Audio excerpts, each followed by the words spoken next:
মাওলানা আনিসুর রহমান আশরাফী সাহেব হাফিজাহুল্লাহ, যার অনেক আলোচনা অনলাইনে আমার শোনার সুযোগ হয়, সৌভাগ্য হয়, মাশাআল্লাহ হযরত আছেন এবং আলোচনা পেশ করবেন। আমরা ইনশাআল্লাহ এখন সম্মাননা দিচ্ছি। আনিসুর রহমান আশরাফী সাহেব, এই হুজুরের বয়ান আমি মাঝে মাঝে শুনি। আনিসুর রহমান সাহেবের কথা কয় সব গিয়ে একদম কলিজায় লাগে, সব কথা কলিজায় লাগে। একটা বয়ান করছে, কতবার যে এই বয়ানটা আমি শুনছি জানেন না। ওই যে একটা বয়ান আছে দেখবেন যে তুমি আজকে কার জন্য কি করলা, বড় বড় বিল্ডিং করলা, পাইলিং করলা, তুমি মরে যাইবা, সব শেষ। এটা জানেন না, এত হিট করছে এই বয়ান, দিলে হিট করে। কি কইল উনি বলতেছে যে আমার বাবা নাই, দাদা নাই, দাদি নাই, কেউ নাই, কিচ্ছু নাই, মিয়া আমিও থাকবো না। ওনাদের বয়ান আমি মাঝে মাঝে চিন্তা করি, আল্লামা মুস্তাকুর নবী সাহেব, আমাদের মাওলানা আনিসুর রহমান আশরাফী সাহেব আমারে খুব মহব্বত করে, ওনারা খুব মহব্বত করে। হুজুর আনিসুর রহমান আশরাফী সাহেব দেখবেন কোন সুর সার কিচ্ছু নাই, কথা গিয়া সুর লাগে দিলে, একদম হিট করে। কি আজীব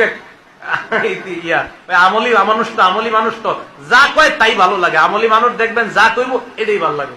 আপনারা যদি একটা থাবরও দেয় আমলি মানুষ, জি হুজুর মারেন আমারে মারেন, তাও ভালো লাগবে। যাই হোক, আমলি মানুষদের কাছে বেশি বেশি যাবেন, যারা আমল করে তাদের কাছে খুব বেশি যাবেন। দুনিয়া বড় স্বার্থপর, দুনিয়া কাউরে জায়গা দেয় না, দুনিয়া কাউরে জায়গা দেয়। এত মজবুত পাইলিং করে যে বিল্ডিং বানাইলাম, দুনিয়া তারে থাকতে দেয় না। যা বেটা যা, যা তুই লাথি দিয়া বাড়ি যা, কবরে যা, কবরে যা। দুনিয়া কাউরে থাকতে দেয়। দুনিয়া কত ক্ষমতা ধরকে মাটির নিচে ফেলায় দিছে, দুনিয়া কত সম্পদ আলাকে মাটির নিচে ফেলে দিছে, দুনিয়া কত সুন্দরী নারীকে মাটির নিচে ফেলায় দিছে, মাটির সাথে রেজা রেজা করে ফেলছে। আজ আর চেহারা নাই, আজ আর রূপ নাই, আজ আর যৌবন নাই, আজ আর ক্ষমতা নাই। এমনও বাদশা ছিল পৃথিবীতে যার হাতের আঙ্গুলের ইশারায় মানুষের গর্দান উড়াইয়া দিত, যার হাতের ইশারায় উঠত মানুষ, বসত মানুষ। আজ বাদশারা নাই, আজ সম্পদওয়ালারা নাই, আজ মালওয়ালারা নাই। দুনিয়া কাউরে থাকতে দেয় না, কাউরে না দোস্ত, কাউরে দেয় না। দুনিয়া দাদারে আমার থাকতে দেয় নাই। আমার দাদারে আমি দেখছি, আজ আমার দাদা নাই। আমার নানারে আমি দেখছি, আমার নানা নাই। আমার দাদিরে আমি দেখছি, আমার দাদি নাই। আমার নানিরে আমি দেখছি, আমার নানি নাই। আমার বাবারে আমি দেখছি, 14 লক্ষ টাকা বাবার পেনশনের আমি সব ডাক্তারের পিছনে খরচ করে ফেলছি, বাড়ির ফসলের জমি বিক্রি করে ফেলছি। আমার বাপ যেন না মরে বারবার বারবার হসপিটালে নিছি, কিন্তু দুনিয়া আমার বাপকে থাকতে দেয় না। আমার বাপ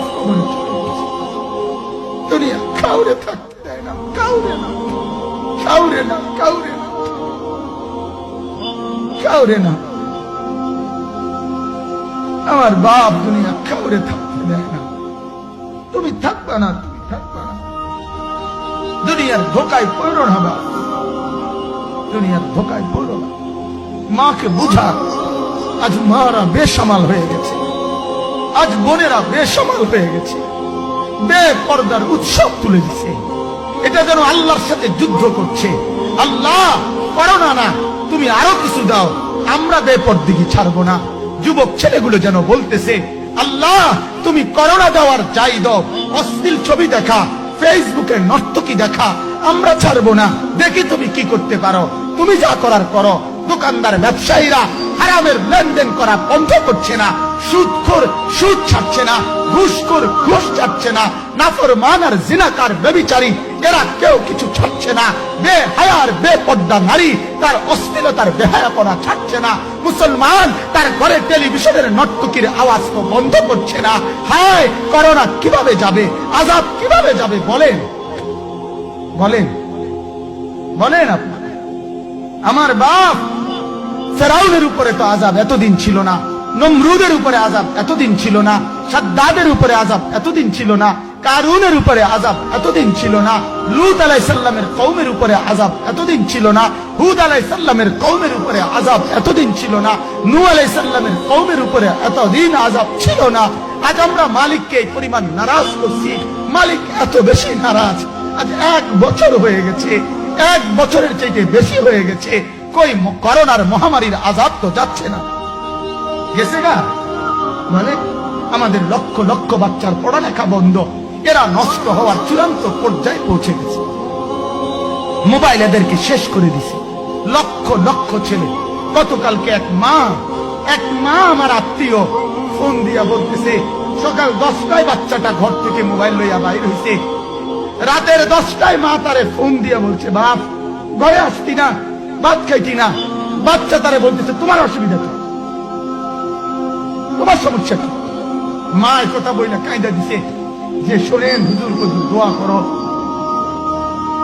এক বাচ্চা, এক ছেলে, সে যদি তার মাকেই কথা বলতে পারে, তার মানে গুনাহ তারে এত মজা দিয়া দিছে, ফেসবুক তারে এত মজা দিয়া দিছে, ইউটিউব তারে এত মজা দিয়া দিছে, নর্তকী তারে এত মজা দিয়া দিছে, গুনার দৃশ্য তারে এত মজা দিয়া দিছে, সে মাকে ধমক দিচ্ছে। রাত 10টা বাজলে কি হইছে, রাতের 3টা পর্যন্ত দেখলে তোমার সমস্যা কি? আমার আখিরাত আমি নষ্ট করলে তোমার অসুবিধা কি? আমার জাহান্নাম আমি ঠিক করে নিলে তোমার সমস্যা কি? আহ আহ আহ আল্লাহ আমাদেরকে মাফ করুন।